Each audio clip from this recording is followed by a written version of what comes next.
अस्सलाम वालेकुम व्यूअर्स, क्या हाल है आप सब। उम्मीद है खैरियत से होंगे। मैं हूं आपका मेज़बान सर इब्रार और आप लोग देख रहे हैं हमारा YouTube channel sir AR collegiate. तो आज का हमारा जो चैप्टर चल रहा था, chapter number 4, turning effect of force, और इसके एक टॉपिक का अगला सवाल था हमारा डिफाइंड ट्रिग्नोमेट्रिक रेशो, या जी कुछ कहते हैं ट्राइग्नोमेट्रिक रेशो। तो ट्राइग्नोमेट्रिक रेशो या ट्रिग्नोमेट्रिक रेशो की डेफिनेशन, या ट्रिग्नोमेट्रिक रेशो हमें बताता क्या है, इसकी सिंपल सी छोटी सी डेफिनेशन लिखते हैं। The ratio between two sides of right angle triangle। ठीक है भाई, दो साइड, जिस तरह से यहाँ पर एक डायग्राम बनी हुई है, राइट एंगल ट्राइंगल बनी हुई है कि इसके तीन साइड्स हैं, एक ए, बी और सी। हम किसी भी दो साइड्स के दरमियान का जो रेशियो ले लेंगे, दो साइड्स के दरमियान का जो हम कंपैरिजन करेंगे, इसको हम क्या कहेंगे कि भाई ये हमारा क्या है, ट्रिग्नोमेट्रिक है। और हमारे ट्रिग्नोमेट्रिक जो अभी आपके यूज़ होंगे वो सिंपली सिर्फ तीन होते हैं, जिसको आप कहते हो, जिसको आप जिन इस नाम से याद रखोगे। एक सबसे पहला साइन, कॉस, और तीसरा था ten. Sine theta, cos theta और टेन थीटा। तो इसी में ही सिंपल आपके आगे जो चैप्टर नंबर 4 चलेगा, इसी से आगे न्यूमेरिकल्स भी बनेंगे, इसी से इसके आगे वैल्यूज भी बनती जाएंगी। उससे पहले तो हमारा जो डिफाइंड ट्रिग्नोमेट्रिक रेशियो है, ट्रिग्नोमेट्रिक रेशियो में अब हम बता दिया, उसने हमें समझा दिया कि भाई दो साइड्स के दरमियान का रेशियो होता है, उसे हम ट्रिग्नोमेट्रिक कहते हैं। ट्रिग्नोमेट्रिक तीन किस्म के हमारे पास जो फिल वक्त आए, एक साइन था, कॉस था और टेन था। अब हमें इसे प्रूव करके हमें करके दिखाना है कि भाई हाँ, दो साइड्स का जब मैं रेशियो लेता हूँ तो वो ट्रिग्नोमेट्रिक बनता है या नहीं, साइन थीटा बनता है या नहीं, कॉस थीटा बनता है या नहीं, या टेन थीटा बनता है या नहीं। इसके लिए एक सिंपल सा एक फॉर्मूला है, जिसको हम कहते हैं कि भाई साइन थीटा बराबर होता है परपेंडिकुलर ऑन हाइपोटेन्यूज के, और इसी तरह से कॉस थीटा हमारा होता है बेस अपॉन हाइपोटेन्यूज। और हमारा जो लास्ट वाला आज का बनेगा टेन थीटा, टेन थीटा बराबर होता है परपेंडिकुलर अपॉन बेस के। ठीक है, जो साइन थीटा है हमारा वो बराबर बनता है परपेंडिकुलर अपॉन हाइपोटेन्यूज के, कॉस थीटा बराबर होता है बेस अपॉन हाइपोटेन्यूज के, और टेन थीटा बराबर होता है परपेंडिकुलर अपॉन बेस के।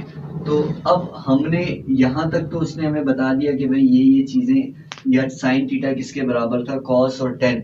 अब हमने इस डायग्राम से प्रूफ करके बताना है कि उसने कहा भाई परपेंडिकुलर के साइन थीटा जो है परपेंडिकुलर अपॉन हाइपोटेन्यूज से। अब हमने इस डायग्राम से प्रूफ करके बताना है कि किस तरह से ये बनता भी है या नहीं। अब सबसे पहले हमने देखा परपेंडिकुलर, इस डायग्राम में परपेंडिकुलर ए और बी के दरमियान था, तो मैंने यहाँ लिख दिया परपेंडिकुलर के दरमियान था ए और बी, मैंने सिंपली यहाँ लिखा ए एंड बी।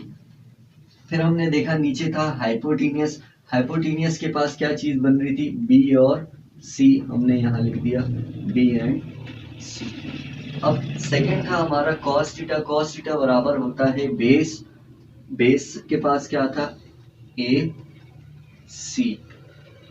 अब कॉस के नीचे हमारे पास हाइपोटेन्यूज था, हाइपोटेन्यूज के पास किसके बराबर बनता है, बी एंड सी के, हमने लिख दिया बी सी।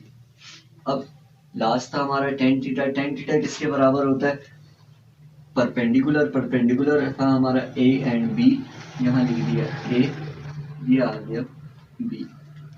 इसी तरह से लास्ट था, लास्ट दोबारा नीचे बेस है, बेस किसके बराबर बनेगी, ए एंड सी के, हमने यहाँ लिख दिया ए और सी।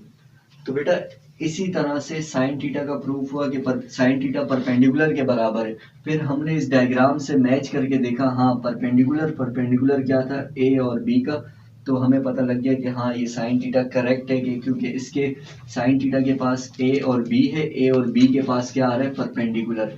इसी तरह साइन थीटा के नीचे हाइपोटेन्यूज था, हाइपोटेन्यूज कंफर्म करने के लिए हमने डायग्राम में देखा बी और सी, बी और सी के दरमियान था हाइपोटेन्यूज, साइन थीटा कंफर्म।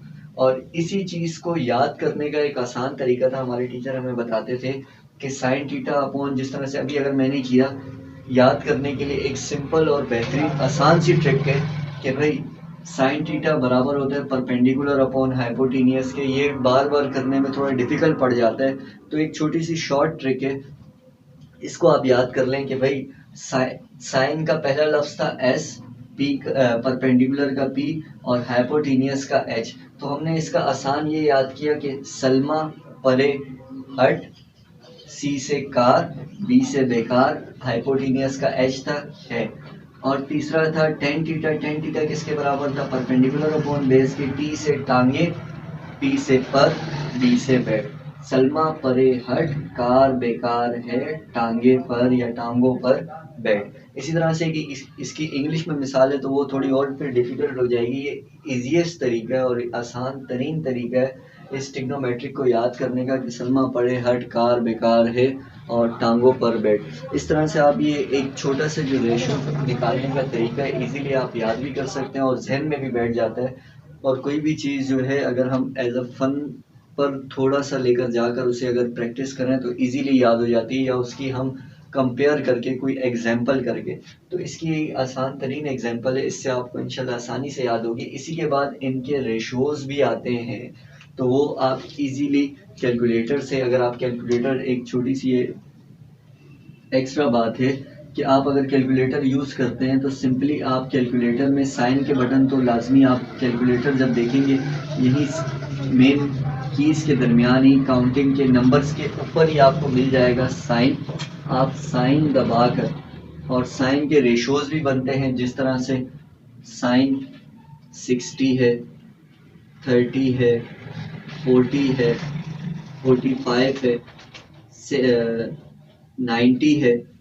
ये तमाम रेशोज़ अब आपको याद करना भी पड़ता था पहले, लेकिन अब ये है कि आपकी इजीली कैलकुलेटर आपके पास मौजूद होता है। तो आप कैलकुलेटर में जिस तरह से मैंने साइन थीटा का साइन 60 मालूम करना था तो कैलकुलेटर में मैंने साइन दबाया, साइन के बाद मैंने लिख दिया 60 और इज इक्वल दबाने के बाद जो साइन 60 किसी भी वैल्यू के जो बराबर होगा वो इजीली आपके पास अवेल हो जाएगी, चाहे वो फिर कॉस थीटा की हो, टाइन थीटा की हो।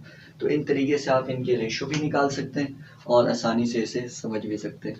तो इंशाल्लाह इसके बाद अगले जो सवाल हैं वो भी हम इंशाल्लाह कल कवर नेक्स्ट वीडियो में कवर करने की कोशिश करेंगे।